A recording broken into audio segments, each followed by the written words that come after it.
players have got to dig deep into their bags and whip out an absolute masterclass. The time is now, all the eyes are watching. Who will it be? Of course, to start off any game, the most important thing is always these battles off spawn. Northwest all the way to the southeast is where the bus will go. We've seen a similar bus path already today, so one thing that we can guarantee is that there will be a fight here at Breakwater Bay, where Vortexes is ready and waiting with a shotgun. And it doesn't seem like Pixie has much to fight with at all. Does have a pistol, but it's no match for what Vortexes is carrying. So they already have the advantage. Delay now is going to have to pull up something special in a 1v2 here. They're trying to use the Falcon Scout just to figure out where he is. And even though it doesn't spot him, at least they know now that he is probably on the other side of Breakwater. Over at Slappy though, Jacob. Yep. Slappy, Kylie, and Vico are out for revenge, and already is looking to be a little bit fruitful. They get that first elimination on the tilter and leaving Helix by himself, but Kylie goes down, so it's definitely down to a 1v1. Vico versus Helix. On the other side of Slappy, they're just looting up, waiting for them to kind of clean up the scrambles of this one. But 1v1, Helix now knocking at the door. The piece control is not his, so he has to be very, very careful. Playing mind game of sorts to figure out, is he going to break through? Is he going to wait for the peak? Resources are not there, and they end up box to box, toe to toe, and it's Vico who comes out on top. Vico in close quarter combat is always going to be someone you expect to come out on top. The German is so prolific in those kind of fights. Immediately just leaves. He knows the threat looming towards North Slapping. There goes Vico's first elimination. With the machine SMG, finding a Maven elsewhere. I like the attempt. I like the aggression coming out from Helix, especially with how their day has been going. Hats off to him, though. Back to Breakwater Bay, where we already saw Pixie get picked up. I don't think he knows. I don't think he knows Delay is right there behind that tree. He doesn't. And Delay, very patient, but unfortunately does get spotted out, and so that will be the end of him. I love the patience right there. We can try to turn it around, but now Axe Force, Vortexers, they get themselves a Shockwave Hammer. They got themselves early game Surge. A great setup for success is Potasai and an X Squeeze. They didn't find that early game elimination, but they did push that team off. Making sure that all that loot is theirs, and you keep it kind of splitting up, spreading out, making sure they get as much as they can from Brutal Bastion before they find themselves outward. Goals and Fire Hunter probably doing the same on that side as Merstash and Tayson rotating. It looks like they're actually looking for Vico here. They know that fight did go down. They saw the eliminations pop up in the feed. They're just trying to figure out where in the world is Vico. That's what we're all wondering, right? Where in the world is Vico? And will he be able to survive against a team that has the hot hand right now? Coming off of that victory royale, I'm sure they'll be looking for more. Whether or not they do, though, they've definitely already solidified a spot high up in the standings. So that allows them to just sort of play freely, a bit more loose, not as tense as maybe they would have been a couple games ago. Don't really know what Fred Nex was thinking, going up and over. But when you have the confidence, when you have the hot hand, can't really bet against you. As Marius now, just trying to think of what am I going to do? How am I going to get him back? We asked the question of where is Vico? Well, found him sitting in the bush, just waiting, biding for time. And you can already see through his mini-map, the zone pulling a little bit to his north, a little bit towards his west. So that's a little bit of a great sign for him, knowing that Tayson and Merstash, the contested players on the other side, are eventually going to have to rotate in that direction, which will allow him to possibly get that reboot and the card back on up, getting his teammate back into the game. Albi and Ludwig, still the team to beat right now. And for good reason, their play has been very impressive today. Averaging just under 9 eliminations through the first 3 games. Only picking up 2 in that last game. Trying to play more consistent over everything else. They've got the points throughout their first 3 games to really allow them to switch up their play style, be a little bit more flexible in the moves that they want to make, along with Seti and Cammy here. Slow to start the day in terms of eliminations, but they ramp it up as the day goes on as Charlie and Gitter has returned to the scene of the crime. Mara's trying to go for the reboot, and that's going to be a mistake he's going to regret here in the 5th game. They go back to the lobby. and they have plenty of time to think before that 6th and final game starts. Yeah, they made quick work of that. Both attacking from different sides. You don't know where to look. And then they strike rather cleanly. Vico, though, still waiting in this bush. And the coast is definitely not clear because there are players in this vicinity that he has to sort of wait out. We'll be hoping that nobody wants to check this bush. Could be a possibility later on in the game. The time is definitely ticking for him. The fall from grace from Vino and Queasy, starting the game off hot in first place. Slowly but surely slipping down, but that's not too much to worry about. At least for me, these guys are experts. They know how to turn it on at a moment's notice as Vico finally gets spotted out. And now going gets tough, 1v2 situation, not a ton of resources to work with. Trying to use that bush to his main advantage there on the low ground. And you can see his opponents trying to hold on to the position up high. Zangi and Zara bouncing around, taking multiple angles, closing in on Vico. And you can see them passing around the shockwave hammer. And you got to imagine they're just trying to break through the builds, use their numbers here to their advantage. On the offensive. Playing it incredibly aggressive, trying to just control space, control pieces. That's not going to play to Vico's favor. Needs to put on his best defensive fighting performance we've seen in a while. Trading shots there isn't too bad, but ultimately will be overwhelmed. Unfortunate for him. He goes down, back to the lobby. The off-spawn fights really almost proving not to be worth for them. Obviously, Vino and Queasy getting busy, trying to take advantage of an early game fight as Chadas and Giris. They were the ones that kind of took down that solo. I was gonna say, are they gonna chase him? But my answer, or my question was quickly answered there. Not letting any points slip through their hands. Even though they're not in first, I will always continue to call these guys the lobby bosses. They just roll up and things never seem to go well for whoever it is they are aggressing. That's the thing though, as long as they're within reach, they're always a threat to the rest of the lobby. About, 100 points, give or take. Not exact, but give or take. So these last two games mean so much for them and trying to boost up the leaderboards. Just Tayson and Mustache finding that team on the outskirts of Slappy. They're trying to get it aggressive while they can, while no other teams are looming in the distance, threatening to third parties. Zangi's the one that's under the most pressure from Tayson. Mustache is going to go fly on the other side, takes a few tags himself. It does look like they're going to attempt to disengage, but only long enough for them to try to gatekeep and hold this team out. We have Vivid once again here to give us an update on some of the things we've missed. Vivid, what's been going on?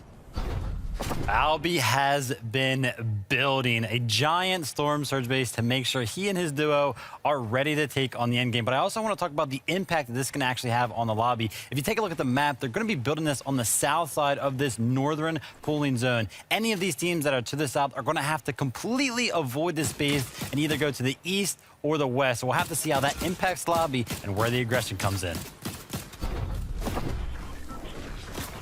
And that's been part of the keys of them being successful in these games. And by doing that, by building up that base and almost deterring those teams, they're almost creating their own dead side, right? Making it so that the area is less congested and makes their rotation towards that second zone all the more easier as they move on through.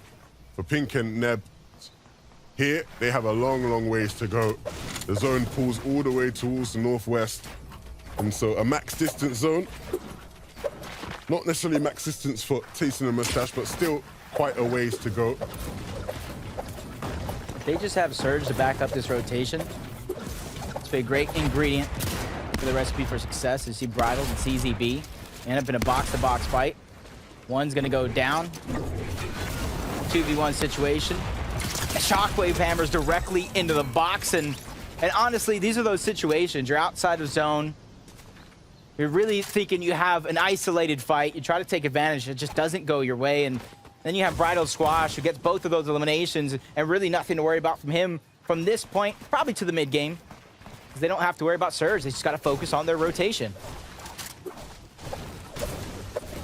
That's dream scenario. Kami and Seti, they've been looking really good this tournament. Even with some of the underperformances leading up to the FNCS Major, many of the pundits in the scene always said, look, regardless of how they perform in tournaments leading up to it, when it comes to the actual major, these two will always step up. And I think that definitely has reigned true. They'll continue to impress, continue to make it deep into games, and maybe pick up a couple big victory royales along the way. They certainly did in week 1. They'll look to do the same here in week 2. For more action here at Brutal Bastion. Fire Hunter and Grolls in the thick of it. Looks like Fire Hunter might even be saving an augment. He didn't activate it. You saw him pull it out, look at his options, and saving it for later in the game. Almost leaves me wondering the options he could have. Probably a forecast, jelly angler, something that he's waiting to use later on the game to where it's actually useful. It's him and Grolls are towards the low ground, biding time, cheating and Flixie, probably waiting for them to get impatient, drop into their box, and probably use that as an advantage in this fight, as Flixie's just trying to take the pieces away from above.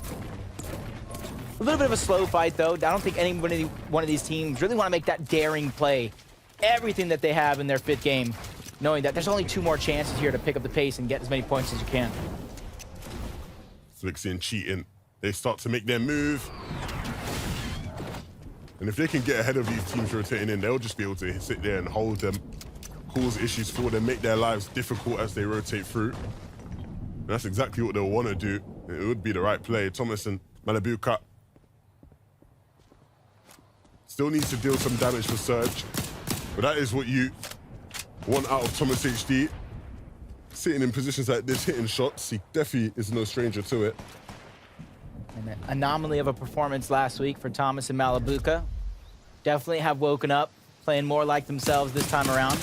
Shimoki and Swizzy tagging up a player, 62 shields ripped right off, helping their case when it comes to Storm Surge.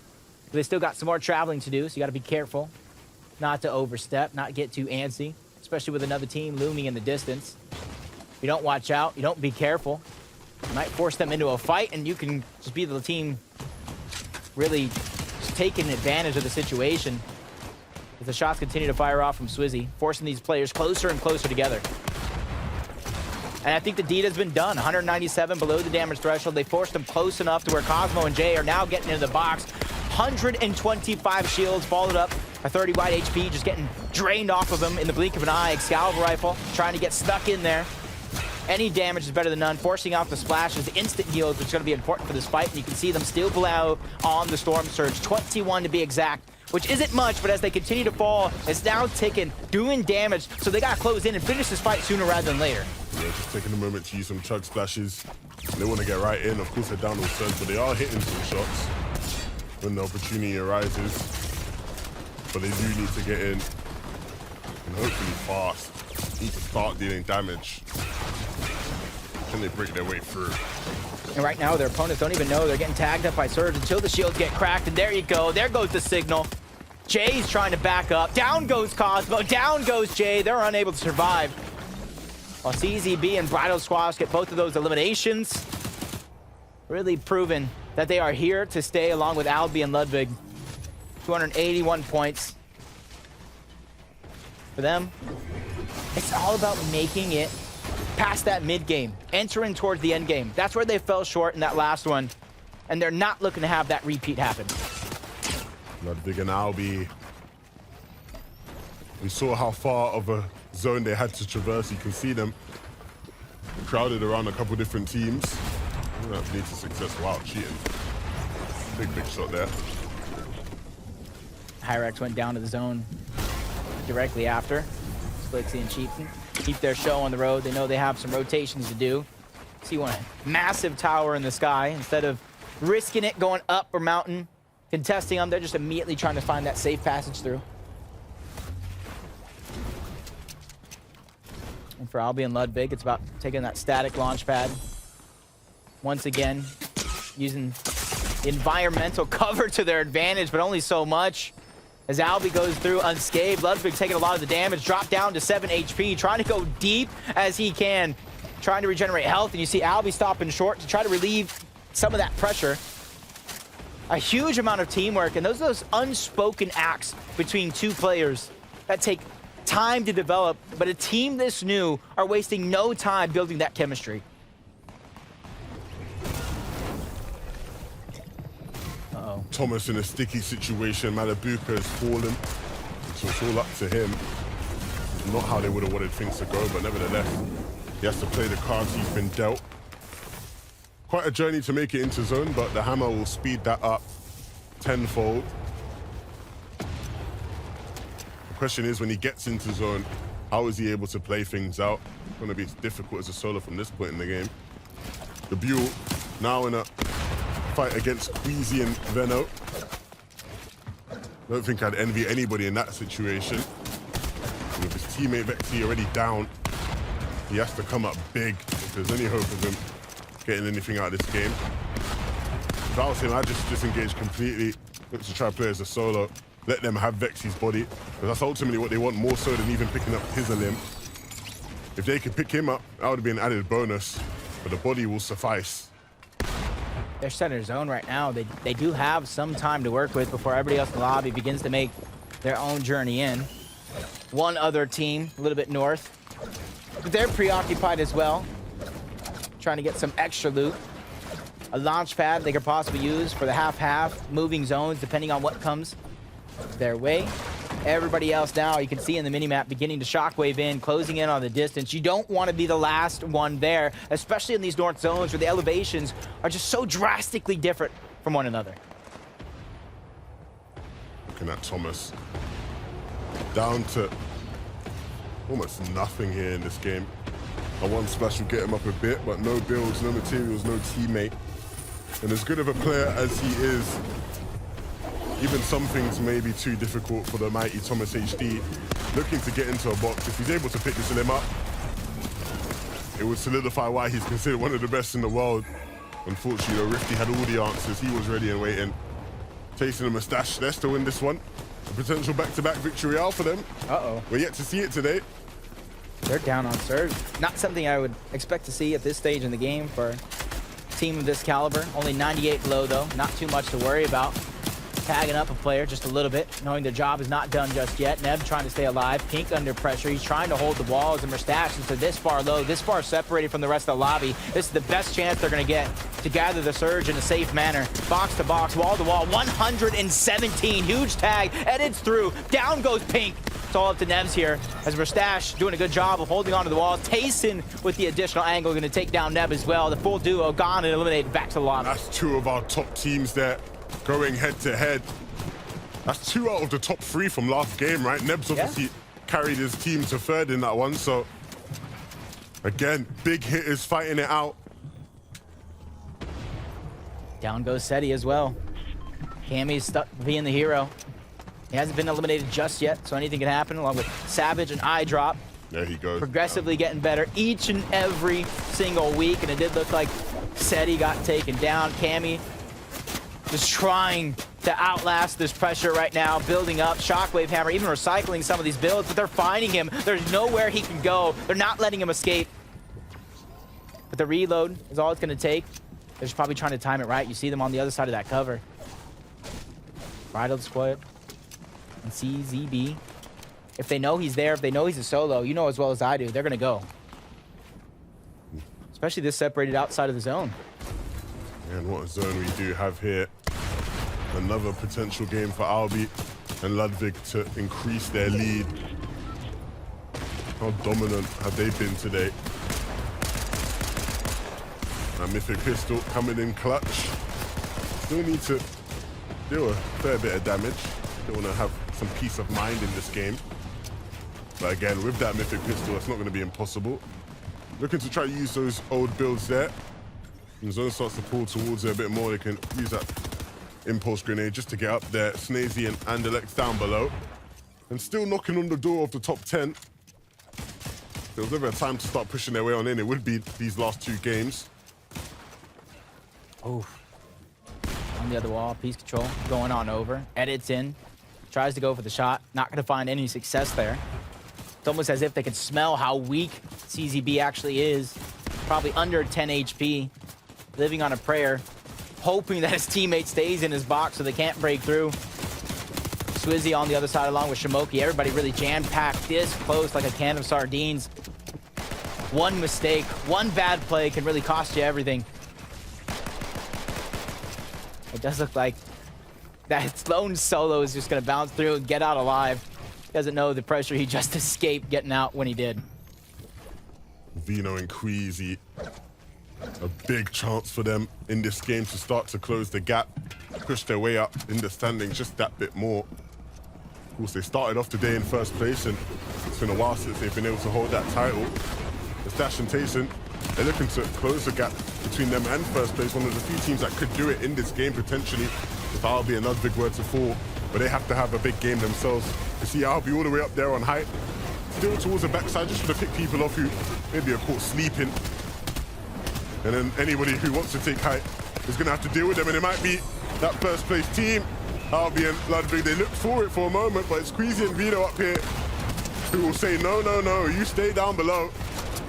They are the current holders of height. Cammy, again, still as a solo, and he has to have a big game. Whew. Takes a big tag, added on top of that, 83 HP. Trying to get to the front side of zone, moment to stabilize, pop those minis, getting himself back up to tip-top shape. Barely above the damage threshold, so he's just looking to outlast a lot of the opponents that might go down to Surge. Flixie cheating under pressure. Cheating's gonna go down. Flixie trying to get out, going towards the backside of zone, but the icy floor slipping around. Flixie trying to minimize the movements, edit through, takes a cheeky shot on the Ludwig. Albi, but it's not gonna be enough. Switches on over to Shockwave Hammer, trying to get above elevation while he has time on his side. Ludwig and Albi, they are starting to cook up. We know what they can do. They've been showing off all day long. The zone is starting to move up this hill, so you're seeing players being proactive, taking the initiative to start moving upwards early. If you're the likes of Flixie, no, you can't quite, but that was a big shot there from a distance. Making use of that shotgun range, nevertheless he falls. Cammy still in this one though. Even as a solo, he's making things happen, he's making things work. And he's gonna keep on moving. Needs to be careful though, bounces himself out. That Shockwave Hammer can be hard to tame, but finally making his way in. Barely living on a prayer right here, letting these players that are near him. Shockwave to the front side of zone. He knows he got some more traveling to do. Almost takes the damage to Storm. Right on the edge of that one. Shimoki and Swizzy, 5 eliminations as well. Have the Shockwave Hammer. They're trying to optimize the amount of uses they actually get out of the charge, using teamwork to make the dream work, immediately trying to run and get to that front side of the zone, but they're running out of resources, they're running out of builds, they need to look back, and that's exactly why they're spotting out X-Squeeze and Podesai, trying to put the pressure there, but not taking too much time. They know the journey is to the center is not done just yet. Vino and Queasy though, still cooking up a meal. They are here to feast on the rest of the lobby. Up above, in the sky so high, players down beneath them need to beware, because if Vino starts dropping down, there's no reason to not be scared. This is one of the best fraggers we've ever seen. Ardy down below, trying to make something happen. And what he'll do is he'll move to the front, where he can stay a bit more quiet, a bit more inconspicuous. He doesn't look too out of place. Shimoki and Swizzy, they'll start to make their way there now as well. But they're waiting for someone like a Refscar to just walk into their box so they can capitalize, and that's exactly what they'll do. They pick him up, and Hellfire is going to look to follow his tracks, maybe get some revenge if he can. Needs to be careful, and opts to just use the hammer to get us to safety. Oh, but he's bouncing all around the mountain. Down goes Hellfire. Into the top 7 we go, though. Shimoki and Swizzy trying to steal away the high ground as the zone moves down elevation. They know they don't have plenty of builds to work with, so they have to go and scavenge for everything that they can. 5 builds. And you can see Swizzy just trying to pass everything over, using this moment right now. Does he get the res off? That's the question we're going to be asking ourselves, as Albi somehow, some way, as a solo, is fighting himself toward this end game, spotting down low, doesn't get the shot on Shimoki, and it backfires. He takes him down in the end. But he's done more than enough in this game. Just staying alive that long is exactly what they needed. And Squeeze and Podesai, they maybe won another victory royale. They've already won one today. They've shown they can do it. And they're up against a team who has done it today as well. Both of these teams looking to pick up their second victory of the day. Paco is the only thing stopping them, and he will eventually be dealt with. And so now in the final 2v2, who will pick up victory royale number 2 of the day? Queasy and Venom in top form so far in this game. using height to their advantage, but the shockwave hammer comes out, and the final shots have to be connected, and they're doing a brilliant job, and they will pick it up. Vino, Queasy, pick up another one. Throughout all that madness and chaos, shockwave hammers causing all that destruction, they kept their eye on the prize, only dropping down low when needed, and to seal the deal. The consistency is real, and the domination over EU is coming to fruition for Queasy and Vino. In the words of Vino himself, zone equals win. When it's anywhere near this north side of the map, you've always got to think that they're going to be a big threat. Look at this here. Brilliant stuff from Vino at the end. That's exactly what you love to see him doing. I'm impressed. Queasy and Lavino looking good. Yeah, and a lot of our top teams in general really making it towards that end game. I saw Albie slithering himself in there. Yeah. But the question is, who got first? With so many of our top contenders making it to the end game, finding plenty of eliminations, I don't even know what to expect at this point. Hey, look, I know who knows what to expect. Who knows? I know who knows. It's going to be the analyst. Zeke, take it away. Thank you guys so much. Only a single game left to go. I don't know what, I'm telling you, every time we're here, I just blink and the games are just gone, which makes me really sad because I just want to hang out more and watch more Fortnite. But Queasy, Vino, a huge game. Who knew? They just needed to both be alive. It basically was a Cinderella story from start to finish for Queasy and Vino, because this zone alone, the way that it pulled so far north, practically in their own backyard from their initial drop spot, so it gave them ample opportunity, ample time to just collect resources, have max mats. I believe by the time it even entered that first moving zone, they already had established a relatively large area as far as what they were building out, make sure to box out. And we also saw Vino take an ample opportunity to kind of monitor that low ground, make sure nobody was coming in and out. And the same thing for Queasy, where he kept coverage on the ground above. Yeah, and again, too, this being so close to where they drop is so great because, like you said, like, they don't have to travel far, they don't have to use their resources, they don't have to use their mats, none of that. And again, too, you get to see, you know, they're not gonna have to take fights where they end up as a solo. They got to be together as a duo this end game, and them together, again, we just said they're just a powerhouse. I mean, it's such an amazing duo. I was like, before they even won, I was like, they got this in the bag. So they get that win, and it's just amazing. I mean, they're very good at setting the tempo of any match that they're in, right? They're allowed. Everyone else is like, yeah, we're playing Fortnite. Like, yeah, go left. And they go left. And you're like, all right, well, we won the game already. We take a look here at the standings. Remember, we're playing for a total of series points here at the end of the 3 weeks right now. All these duos looking to place as high as possible. Albie, Ludwig, I guess they're just going to stay here all the way throughout the rest of the day. They've been holding on strong. But as we start to kind of look down the list, look at all the changes of Queasy and Vino finally with that game of Victory Royale. And it's kind of like interesting to think that after 2 games of like solo play, they just needed that one game, and now they're back up in the top 3. It seems as though the circumstances have been switched, though, for Albie and Ludwig, because we have actually seen them for not only this match, but the past one as well, where they've been put into these individual circumstances. And it's never easy when you lose your duo, especially once you start getting into that moving zone territory. But at the same time, I think that what we witnessed the most from Albie and Ludwig was just a lot of discipline. They weren't looking to really rush into uncharted territory. And what I mean by that is that they knew that they were going to have to try and play out the low ground as soon as they lost their duo mate. And I think it's just really crucial to keep that accountability, keep your senses strong, and not basically lose track of where everybody else is in the lobby. Yeah, just like you said, that making sure that you're aware and having that placement, like, they're not going to put themselves in a bad position being a solo, and they did that so well. You can see, too, I feel like a lot of times in EU, like, we saw a lot in NA, but, like, EU, now I'm seeing, like, there's a lot of solo plays that they're learning, okay, I want to play this out well if I want to have a good placement at the end, you know? That's right. Taking a look again, Seti and Cammy, they continue to fall down the leaderboards. Even people like Pink and Nebs, right?